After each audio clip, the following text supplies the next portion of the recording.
Bom dia, ouvintes da Rádio Assunção Cearense. Bom dia, internautas do blog do Edson Silva. Estamos começando agora o nosso programa, o blog do Edson Silva, da Rádio Assunção Cearense. A Assembleia tem mais um aposentado no seu plenário.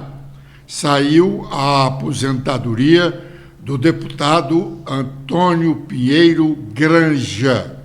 Na verdade, nas eleições do ano passado, ele ficou na segunda suplência do PDT, mas, ao longo dos últimos anos, ele exerceu sequencialmente mandatos no Legislativo Estadual.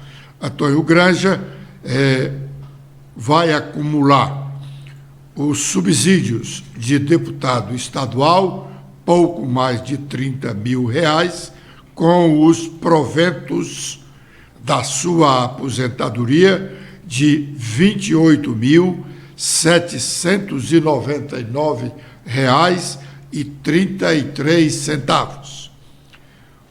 Com Antônio Granja, são vários os deputados estaduais que ocupam mandatos na atual legislatura, na 31ª legislatura, iniciada no dia 1º de fevereiro deste ano, acumulando os subsídios do mandato atual e os proventos da aposentadoria.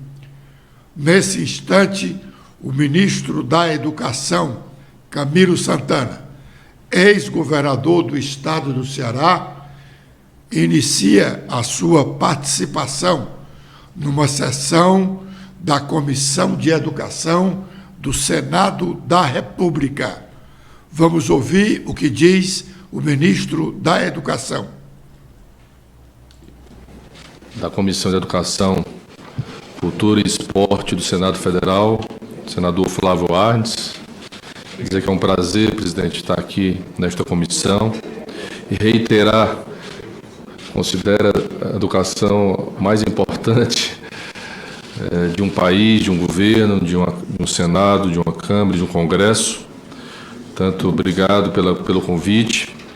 Cumprimentar meu querido senador do Ceará, Ciro Gomes, vice-presidente dessa comissão, ex-governador do meu estado, a quem eu tive o prazer de trabalhar e servir ao seu governo e sucedê-lo. Cumprimentar a deputada Augusta Brito, que justificou que a saída, mas retornará, também do Ceará.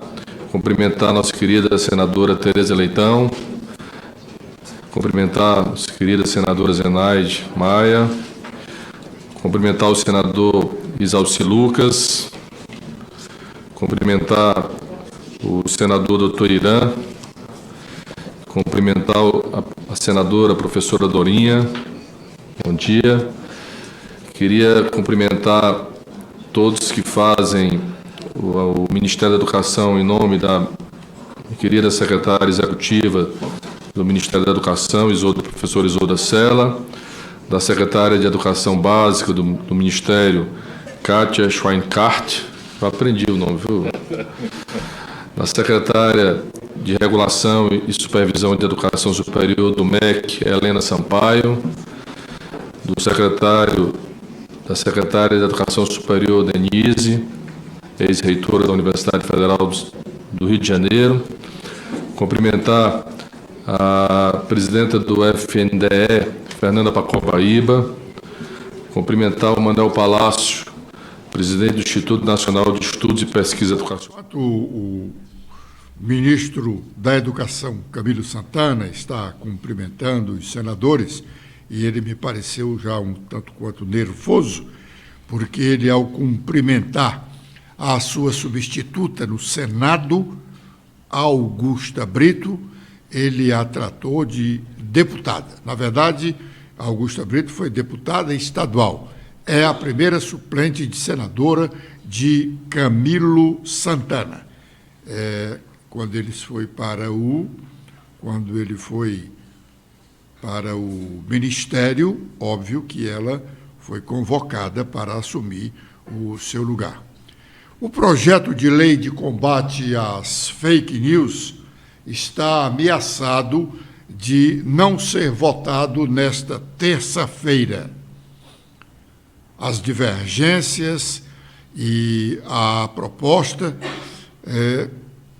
podem motivar a sua rejeição e, por isso, antes da definição realmente se o projeto vai entrar na pauta da sessão da Câmara de logo mais à tarde, vai ser discutido agora, daqui a pouco, numa reunião do Colégio de Líderes de Deputados Federais.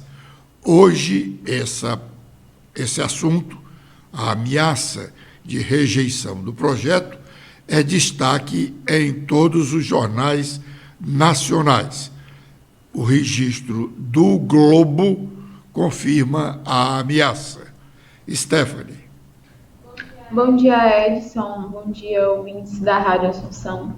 Cearense, às vésperas da instalação da CPI, que servirá como teste da base aliada no Congresso, líderes partidários aumentaram as críticas à articulação política do Palácio do Planalto, em especial ao ministro das Relações Institucionais, Alexandre Padilha, na esteira das declarações do presidente da Câmara, Arthur Lira, em que, em entrevista ao Globo, apontou dificuldades do ministro no cargo. A avaliação entre deputados é de que Padilha mantém bom diálogo com os parlamentares, mas entrega pouco do que promete. A insatisfação se refere à morosidade do governo em liberar emendas e nomear indicados políticos dos parlamentares no segundo e no terceiro escalão.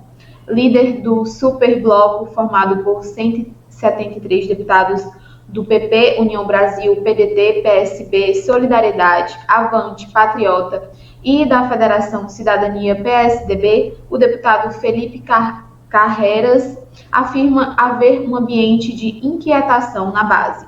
Apesar de o ministro Padilha ser super atencioso com todos os colegas, na base há uma reclamação por não resolver, sobretudo, a questão dos espaços regionais. O governo está tendo dificuldades com isso e está gerando uma inquietação em todos os partidos que compõem a base, disse o deputado ao Globo. Muito bem.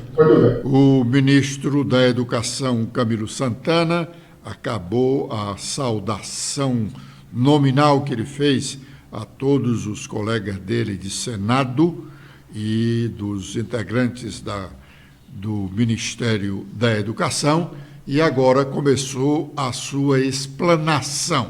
Vamos ouvir um pouco do que ele está dizendo. Pública ter resultado, ter êxito, portanto é fundamental os estados e municípios serem parceiros na construção, na implementação e na avaliação de qualquer política. E a importância também da união de todos, independente de questões políticas, partidárias, porque um país só consegue se desenvolver, gerar oportunidade para as pessoas com justiça, se nós tivermos educação de qualidade para o seu povo. Portanto, ela precisa ser prioridade em todos os níveis nesse país.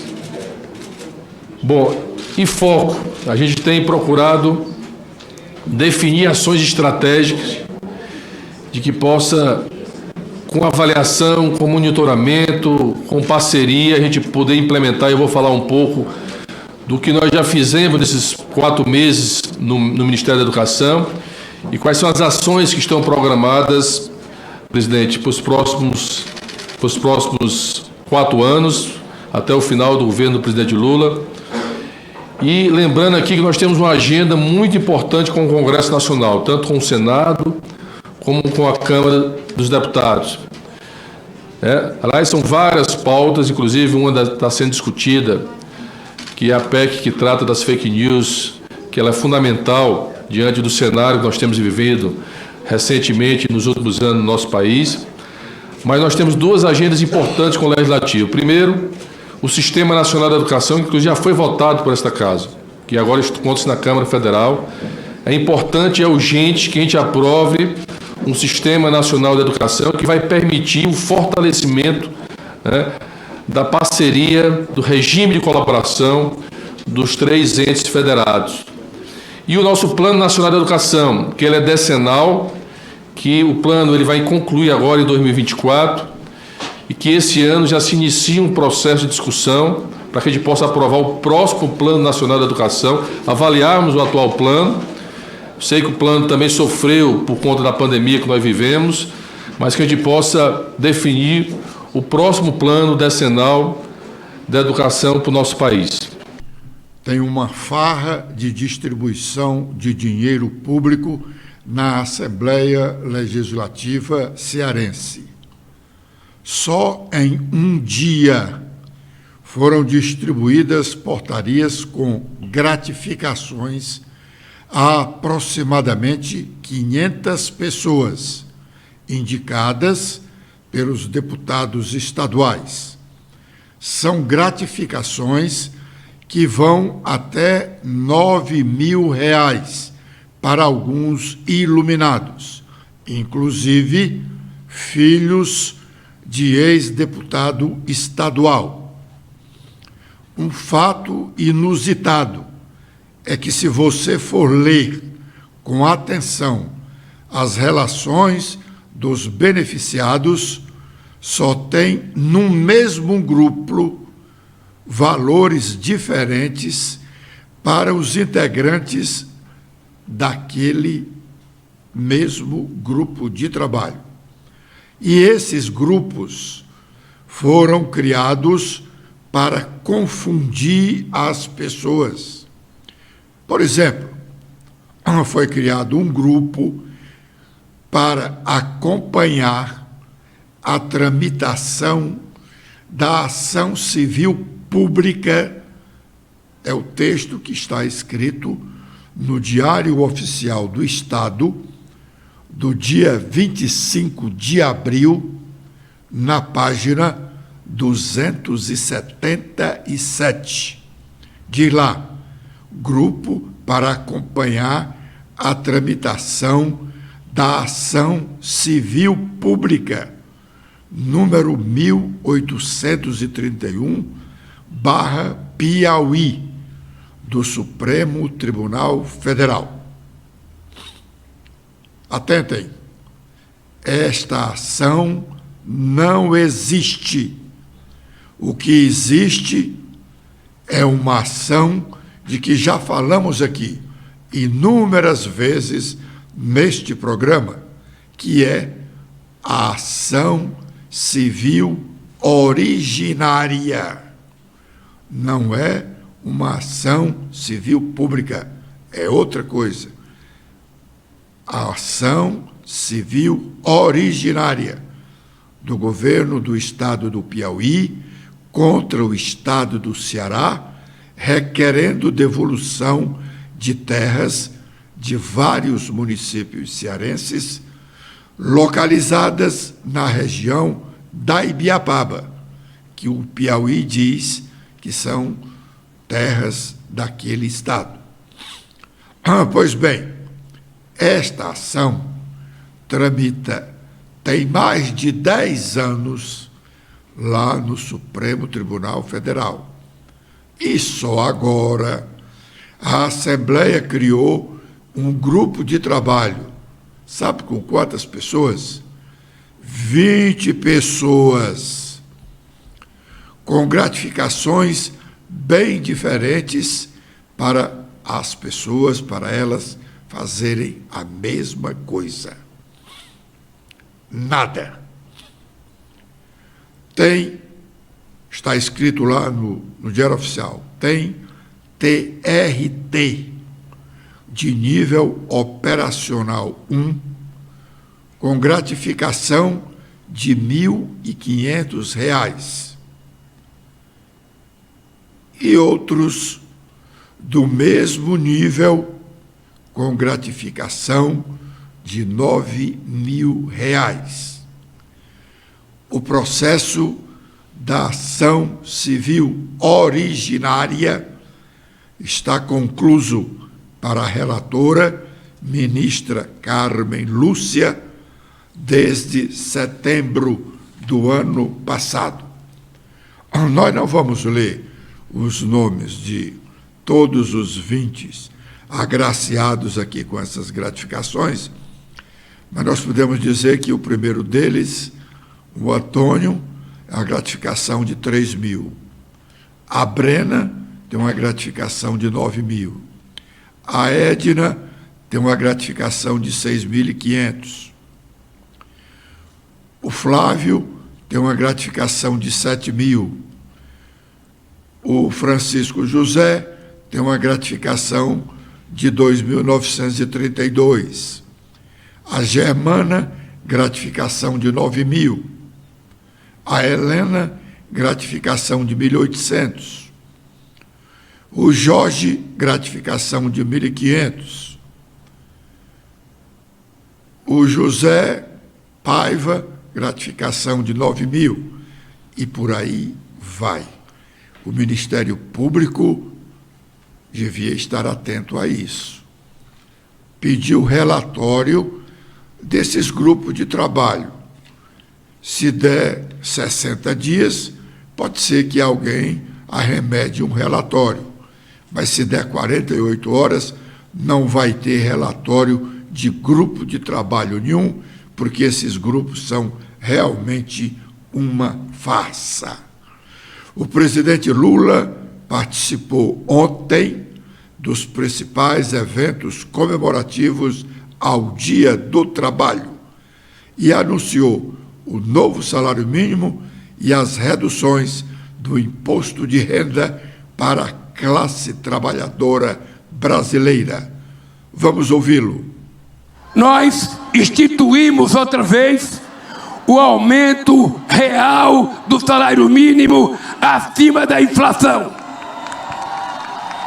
Daqui para frente, o trabalhador receberá, além da inflação, a média do crescimento do PIB. Como nós fazíamos quando eu fui presidente até 2010, que o salário mínimo cresceu 74%. E essa é uma coisa extremamente importante, porque quando o salário mínimo aumenta, quem ganha não é só o trabalhador que ganha o mínimo, ganha o cidadão do comércio, o cidadão que vende cachorro-quente, o cidadão que vende pastel, o cidadão que vende comida, porque o trabalhador, tendo mais dinheiro, ele compra mais. Ele comprando mais, o comércio vai gerar emprego e vai encomendar coisa da indústria. A indústria vai gerar emprego e vai começar a funcionar aquilo que eu disse na televisão ontem. A roda gigante da economia começa a girar e todo mundo começa a ganhar neste país. Até os mais ricos ganham com o aumento do salário mínimo. Uma outra coisa que nós começamos a fazer, é importante lembrar que nós estamos apenas há 4 meses no governo. Vocês me deram 4 anos e eu só tenho 4 meses de mandato. Mas ontem nós começamos a dar um sinal hoje. Até ontem, o trabalhador que ganhava acima de R$ 1.903 pagava imposto de renda sobre o que ele ganhava acima de 1.900. Agora nós aumentamos o limite para 2.640. Então, até 2.640, ninguém vai pagar mais um centavo de imposto de renda. E vocês sabem que eu tenho um compromisso com vocês de, ao terminar o meu mandato, a gente ter isenção até R$ 5.000. E os trabalhadores se preparem, porque a pedido das centrais sindicais, nós começamos a estudar se o patrão não paga imposto de renda sobre o lucro, se o patrão não paga imposto de renda sobre os dividendos que ele recebe, por quê que os trabalhadores têm que pagar imposto no PLR? Por quê? Agora é o momento de sabermos quais as nossas manchetes, as manchetes locais e nacionais. Letícia. Olá, Edson. Olá a todos que acompanham o nosso programa desta terça-feira. Com as atualizações feitas no nosso blog hoje, temos que a ministra do Meio Ambiente, Marina Silva, relata pontos de garimpo ilegal que ainda resistem na terra indígena Yanomami. A viagem com a comitiva do governo federal ontem, composta por Marina Silva e pelas também ministras dos povos indígenas e da saúde, Sônia Guajajara e Nízia Trindade, ocorreu por determinação do presidente Lula, 2 dias depois que um atentado cometido por garimpeiros deixou um indígena morto e 2 feridos. Dupla filiação é permitida no cadastro eleitoral e a primeira a usufruir do direito é uma eleitora cearense. Conforme o Tribunal Superior Eleitoral, a primeira eleitora do Brasil a usufruir da funcionalidade é do município de Crateús, aqui no Ceará. Ela teve a dupla filiação cadastrada numa operação de revisão eleitoral. Agora, esse cadastro de reserva possui 4 campos em que podem ser incluídos os nomes de até 2 mães e de 2 pais. Flávio Dino investiga a campanha do Google que expôs crítica à PL das fake news. Na última segunda-feira, ontem, o Google fixou em sua página oficial um seguinte link com uma mensagem. O PL das fake news pode aumentar a confusão sobre o que é verdade ou mentira no Brasil. Ao clicar, o usuário é remetido a um texto do diretor de Relações Governamentais e Políticas Públicas do Google Brasil, Marcelo Lacerda, com críticas ao projeto. No Twitter, o ministro da Justiça, Flávio Dino, disse que a pasta irá apurar a possível ocorrência de práticas abusivas pelas empresas. Também esse projeto das fake news está na pauta de hoje, na Câmara Federal. O Colégio de Líderes dessa Casa Legislativa ainda precisa confirmar a votação. Também temos sobre o articulador político de Elmano, que entra na discussão sobre a taxa do lixo de Fortaleza, Valdemir Catanho, além de membro histórico do Partido dos Trabalhadores e articulador político de Elmano de Freitas. Ele foi secretário do governo da gestão da ex-prefeita Luiziane Lins e seu braço direito durante os 8 anos da gestão dela.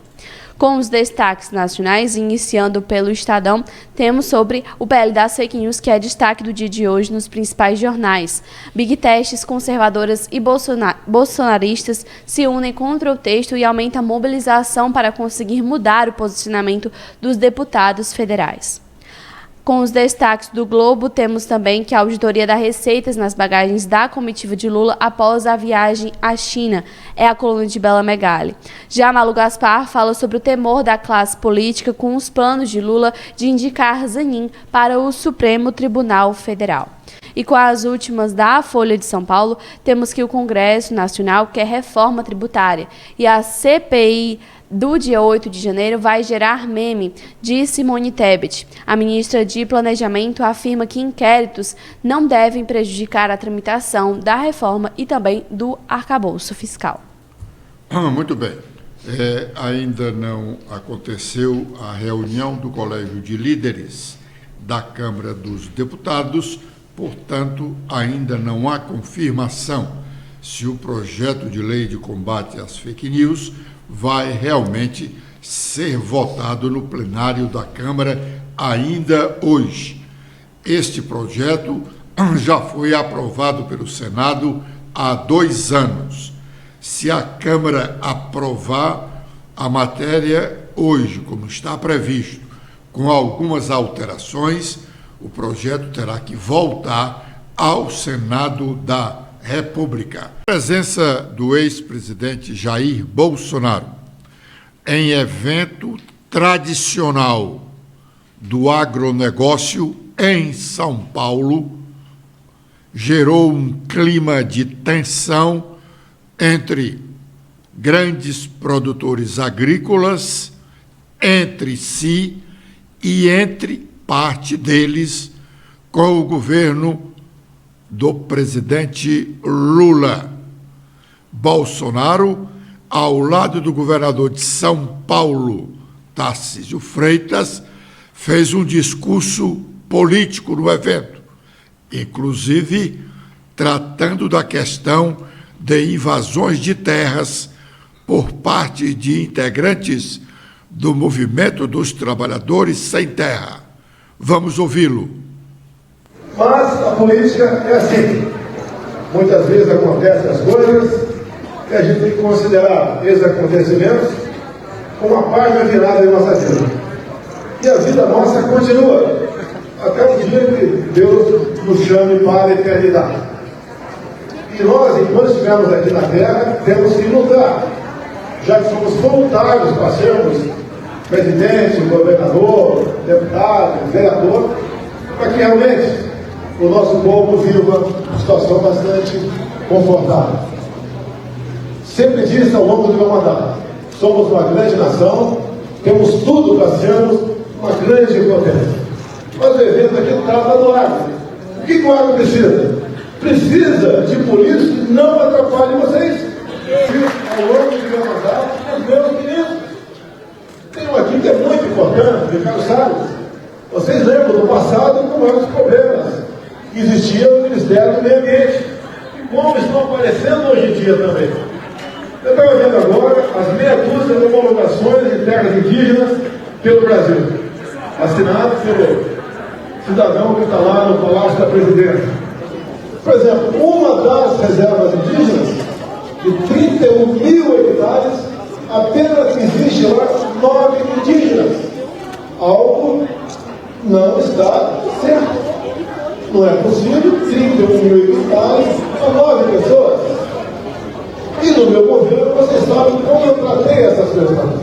Nunca tive má vontade para com o indigenista. Muito pelo contrário. Até enviamos um projeto no começo de 21 para o Congresso. Infelizmente não foi para frente, porque os problemas apareceram, mas permitia aos indígenas, se essa fosse a vontade deles, fazer sua propriedade e o fazendeiro podia fazer a sua ao lado. É uma maneira de tratar com respeito e com dignidade os nossos irmãos indígenas. Então, dessa forma, vamos cair. O ministro da Educação, pelo visto, vai demorar na Comissão de Educação do Senado da República, porque vários senadores estão inscritos para debaterem com o ministro Camilo Santana. Tudo indica que só um parlamentar cearense vai participar da Comissão Parlamentar Mista de Inquérito, que vai apurar se houve omissão de algum agente público nos atos de vandalismo do dia 8 de janeiro em Brasília. Esse parlamentar é o deputado federal André Fernandes, por sinal, o primeiro signatário do requerimento da CPMI. Obrigado pela audiência dispensada. Amanhã, 11h45, com a proteção de Deus, estaremos de volta. Letícia. Eu também faço meus agradecimentos a todos que acompanharam o nosso programa de hoje. Vocês podem ver mais notícias apontando a câmera do celular de vocês para este QR Code. Espero revê-los no nosso programa de amanhã. Até lá!